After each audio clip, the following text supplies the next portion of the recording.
Olá! Autoconhecimento e autoeducação são os temas desta nossa conversa, nesta série Pais e Filhos, a arte de educar. E são dois temas muito importantes que vamos procurar aqui entender da melhor maneira possível à luz da doutrina espírita. Iniciando, nós vamos trazer o antigo filósofo grego Sócrates, famoso, muito conhecido, e principalmente por uma frase que ele lançou para a humanidade: conhece-te a ti mesmo. E já temos que fazer uma pergunta: será que eu me conheço?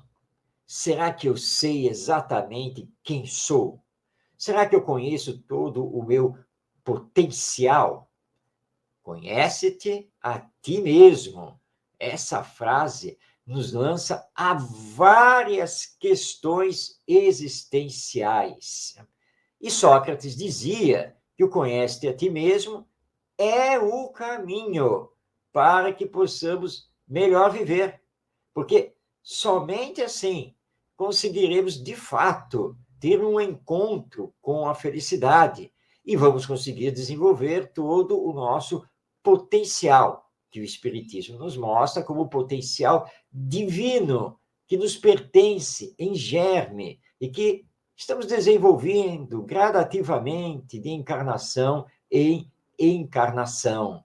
Então, temos que fazer o exercício do autoconhecimento, sempre lembrando essa frase de Sócrates: conhece-te a ti mesmo. Nós adoramos querer saber da vida dos outros, não é mesmo? Querer conhecer os outros, mas nós nos conhecemos? Essa é a grande questão. E o Espiritismo nos diz que somos almas imortais. E nós nos conhecemos enquanto alma, enquanto espírito reencarnado? Vamos pensar sobre isso. Portanto, vamos nos engajar nesse trabalho pessoal de realizar o autoconhecimento. E quando realizamos o autoconhecimento, nós de fato nos descobrimos e percebemos que temos uma coisa chamada vontade. E acionando a força da vontade, podemos fazer grandes conquistas. E entre essas conquistas, lembrarmos que, apesar do exercício do autoconhecimento, não estamos sozinhos. Não vivemos isolados. Pelo contrário, vivemos em sociedade.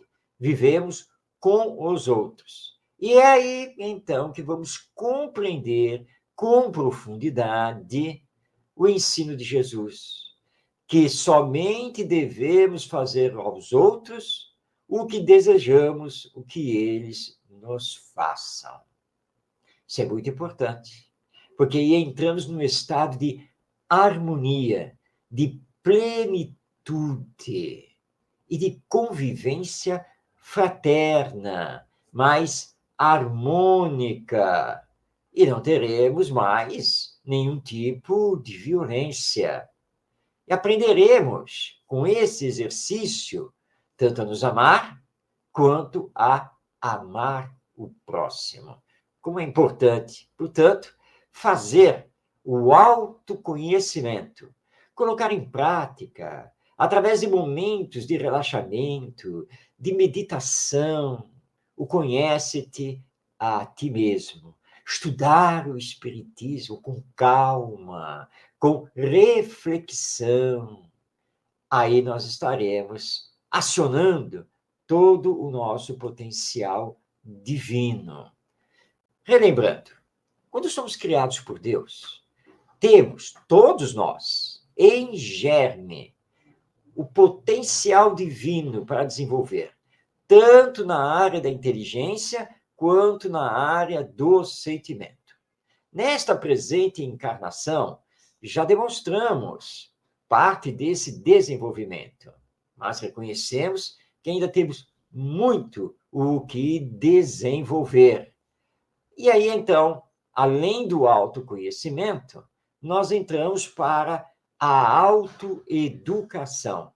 Educar esse nosso potencial para que ele possa criar o bem, criar o belo. Somos destinados à perfeição, mas essa perfeição não acontece de forma automática. Depende das nossas decisões, depende do nosso livre-arbítrio, das nossas ações, da nossa força de vontade em querer nos aperfeiçoar, em querer nos desenvolver. Às vezes nós confundimos as coisas e nos apegamos à matéria, que é transitória, não é a nossa realidade definitiva. E deixamos em segundo plano, às vezes em terceiro, o espírito que somos. E não podemos esquecer disso. Porque a morte fatalmente haverá de chegar. E iremos de volta ao mundo espiritual. E só poderemos lá entregar aquilo que somos, não o que tivemos aqui na Terra. Portanto, o que vale são os valores morais, o que vale são os esforços para o nosso aperfeiçoamento espiritual. Não podemos esquecer disso. E é muito importante trabalhar isso com os nossos filhos, aproveitando o período infantil desse espírito reencarnado, para proporcionar essa educação, a educação do espírito, para que desde cedo ele aprenda a fazer o autoconhecimento e a autoeducação através do exemplo dos responsáveis pela sua educação. E esses responsáveis são os pais, são os avós, enfim, todos aqueles que cuidam de uma criança. Então, pais, façam os exercícios de autoconhecimento, eduquem-se para poder educar os seus filhos. Lembrem-se, o educador só pode dar aos educandos aquilo que ele é, não aquilo que ele tem. Não são os conhecimentos que educam, mas os valores. Então, antes de ter, precisamos ser. Só podemos dar aquilo que somos. Não esqueçamos disso no processo da educação dos nossos filhos, no processo da educação das crianças. Eduquemo-nos para podermos educar. Não é o que temos que educa, mas sim o que somos, com a força do nosso próprio exemplo. Eram essas reflexões que tínhamos a trazer sobre o autoconhecimento e a autoeducação na ótica do Espiritismo, e convidando você para estar conosco em próximo vídeo, nesta série em que estamos estudando Pais e Filhos e a arte de educar. Um grande abraço a você, paz na sua vida e até o próximo encontro.